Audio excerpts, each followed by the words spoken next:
I'll be honest, I've been struggling to finish this episode. My brother's a cop. I respect law enforcement. I know it's an underpaid, thankless job that most people wouldn't dare do, and many people who criticize will never know what it feels like to have your life on the line. An armchair criticism is easy when you've never faced a life or death situation yourself. But what happened in Uvalde, Texas cannot be excused. It can't be brushed off as confusion or bad communication. Children were trapped inside a classroom. Shots still rang out. Blood was leaking under the door. And for 77 minutes, the police stood outside while some parents begged, some were handcuffed, and inside the school, children died. So how did so many trained police officers let this happen? And why did it take over an hour to act while shots were still being fired? And who, if anyone, has truly been held accountable? Let's try and find out. Hello, I'm Mike Droberg, a Marine Corps veteran and filmmaker, and we will try to answer these questions on today's episode of Forgotten History.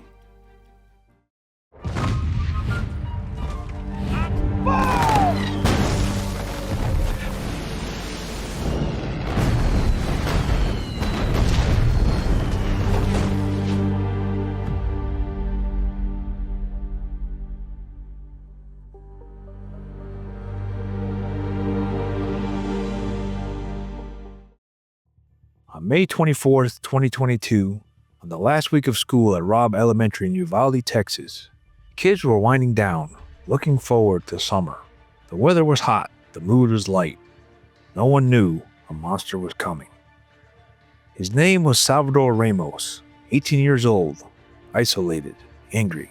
He had recently dropped out of high school and spent most of his time online, where he posted threats, violent fantasies, and selfies with firearms. People flagged his behavior on social media, but nothing was done. That morning, he argued with his grandmother. Then, he grabbed a rifle, one of two he had legally purchased just days after his 18th birthday, and shot her in the face. She survived, ran to a neighbor, and called 911. Ramos fled in her truck. At 11:28 a.m., he crashed into a ditch near Robb Elementary. Armed with an AR-15 and over 1,600 rounds of ammunition, he climbed a fence and walked across the schoolyard, carrying the rifle in broad daylight. And here's the first critical failure. The school district police officer assigned to patrol the campus was nearby, but he didn't see Ramos. Reports later revealed he drove right past him. Others say he saw someone in the distance and mistook a teacher for the shooter. Either way, he never confronted him. Even worse, a back door to the school had been propped open. A teacher at Robb Elementary propped open the west entrance door using a rock at approximately 11:27 a.m., just before Ramos arrived. The teacher had gone outside to retrieve her cell phone from her car and left the door ajar behind her. It was a common shortcut used during the school day. When she saw the crashed truck and Ramos approaching with a rifle, she ran back inside and kicked the rock away, letting the door close behind her. But the door did not lock, as it should have. It turns out the strike plate and the locking mechanism were faulty, meaning the door appeared closed but was not secured. Ramos walked into the school at 11:33 a.m. No alarms, no locked doors, no resistance. The heavy latch clicks behind him, and from this moment on, every second he's inside is borrowed time for the children in rooms 111 and 112. He turns left down the hallway, heading straight toward the 4th grade wing. He raises his rifle and fires a short burst, blowing out ceiling tiles and corridor lights. Shattered glass rains down. Teachers begin locking doors. In room 112, Ava Miralles yells, "Lock down now," and slams her door. Red strobe lights flash, the fire alarm misfires. Only a dull buzzing fills the hall. At 11:34 a.m., Ramos reaches room 111, fires into the window of the locked door, and reaches in to unlock it from the inside. He steps in and opens fire. The adjoining door into room 112 is left open during the scramble. That's his next target. Now he controls both rooms. Over the next minutes, he moves freely between rooms 111 and 112, shooting students and teachers. More than 24 children and 2 teachers are trapped with him. Many are hit. Some die instantly. Others will bleed out waiting for help. At 11:35 a.m., the first Uvalde police cruiser screeches into the parking lot. 3 city officers sprint inside to the west door, 2 carrying rifles, 1 a sidearm. They do not yet know where the shooter is, but his gunfire guides them. 11:36 a.m., 2 school district officers, including Chief Pete Arredondo, 2 more Uvalde PD officers, push in through a different entrance on the south side. Seconds later, 3 additional city officers and another school officer follow the first trio through the west door. In all, 7 officers are now in the hallway without a clear tactical leader and no ballistic shields. 11:37 a.m. They edge towards room 111-112. Ramos fires a tight volley through the classroom door window. Sheetrock dust explodes, metal fragments tear into the shoulder of one officer. The group retreats around the corner. Body cam footage capture a frantic exchange. "We need shields." "He's still active," the officers shout. 11:38 a.m. Inside room 112, a 10-year-old girl clutches her teacher's cell phone, whispering to the dispatcher, "Please hurry. He shot my friend." The call stays open. Muted sobs and intermittent pops bleed through the line. 11:39 a.m. The officers huddle behind a cinder block wall. One keys his radio. "Subject contained to this office." But this isn't true. Shots are still being fired, but the phrase becomes an excuse to pause. No one tries the door again. At 11:40 a.m., a mass text, "Shooter at Robb," ripples through town. Parents race to the school. Many got there before the tactical team did. Some had received texts from their children trapped inside. They begged to be let in. They offered to go in themselves. Instead, they were held back. Some were tackled. Others were pepper sprayed. One mother, Angelique Rose Gomez, was handcuffed by a U.S. Marshal for interfering. After being released, she jumped a fence, ran inside, grabbed her 2 sons, and got them out safely, while armed officers still held their position in the hallway. Dozens of armed officers hold back crying, screaming parents for over an hour while their kids bled out inside. And back inside, 7 officers pressed themselves against cinder block walls. No shields, no command post, no plan. At 11:44 a.m., a lone shot cracks from room 111. Drywall grit floats through the fluorescent lights. Officers flinch but hold. Active shooter doctrine says, "Move to the threat," yet no one moves. 11:48 a.m. School district officer Ruben Ruiz rushes in, radioing that his wife, teacher Eva Mirles, is bleeding inside. Fellow officers pull his gun and escort him out. The hallway shrinks back to paralysis. 11:52 a.m. A deputy drags a level 4 shield to the hall junction. One officer whispers, "Let's go." Another answers, "We need keys." The shield stays parked. The door remains closed. 11 minutes later, at 12:03 p.m., a 10-year-old girl in room 112 dials 911 again. "There are 8 or 9 of us still alive." Dispatch relays the plea over police radios. Officers in the hallway hear it. Still, they do not advance. 12:10 p.m. More shields stack. Officers don gas masks and haul CS launchers, but no one authorizes their use. The hallway becomes a staging area, not an assault lane.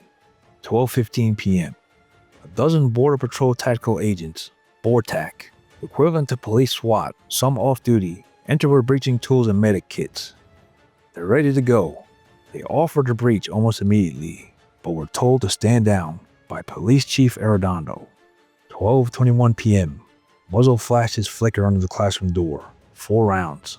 Dust wafts into the hallway. Officers debate keys, snipers, windows. Time bleeds away. 12:35 p.m. A Halligan breaching bar and a sledgehammer arrive, but Chief Arredondo insists the door is locked. Body cam footage records him rifling through key rings, testing none. 12:47 p.m. Arredondo finally gives the green light, but only if someone distracts the shooter through the window first. BORTAC ignores the suggestion and forms a 4-man stack. 12:50 p.m. Using a janitor's key, BORTAC opens room 111, a door that may never even have been locked, and they flood in. Ramos bursts from a supply closet firing. The 4 BORTAC officers return fire, 27 rounds in seconds.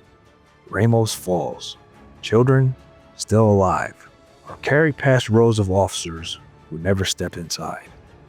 77 minutes passed from the first 911 call to the final shot.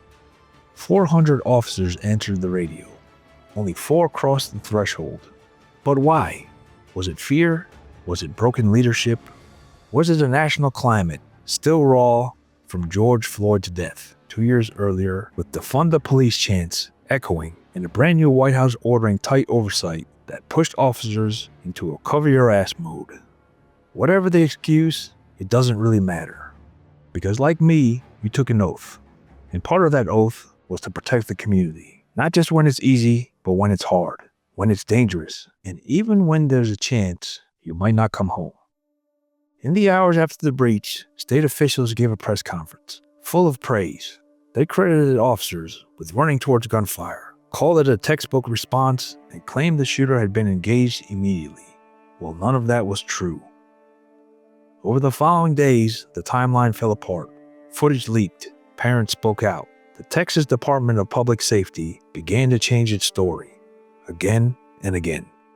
Uvalde School Police Chief Arredondo claimed he didn't consider himself the on-scene commander, even though his officers and gear were inside. He said the classroom door was locked. It wasn't.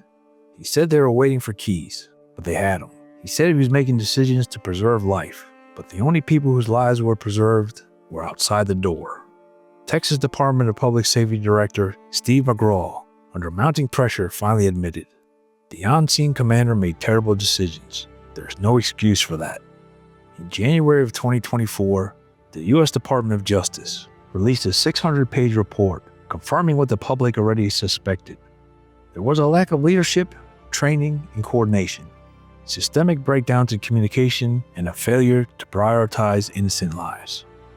According to the DOJ, every officer who stood in that hallway violated active shooter protocol, which has been standard since Columbine.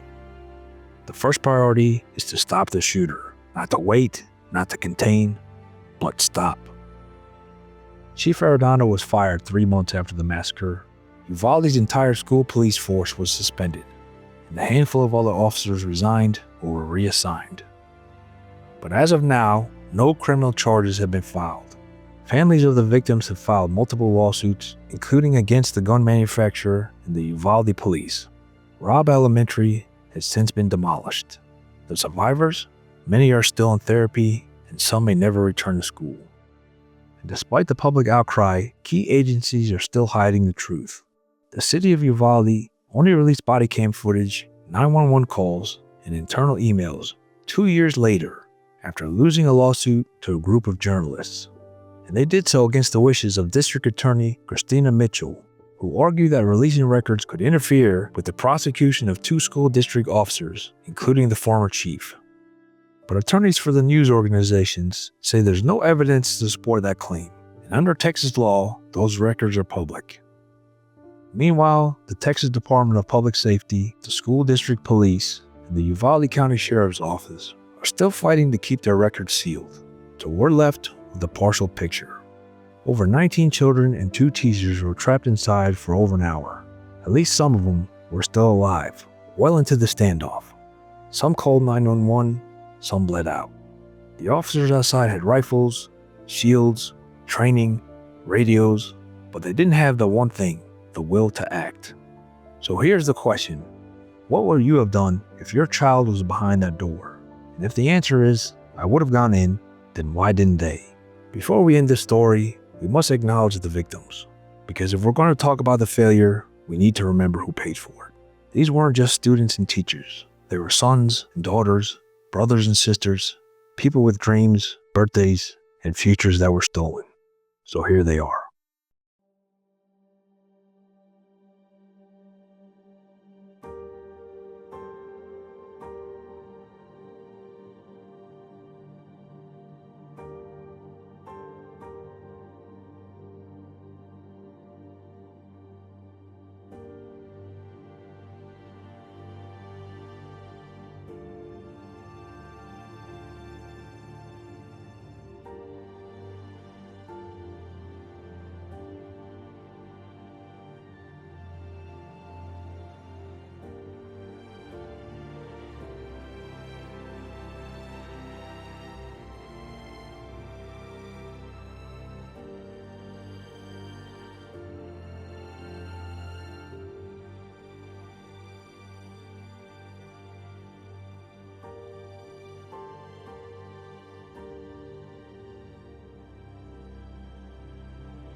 Thank you for watching Forgotten History. Please like, share, and subscribe. If you have any comments or show ideas, we'd love to hear from you. Thanks again.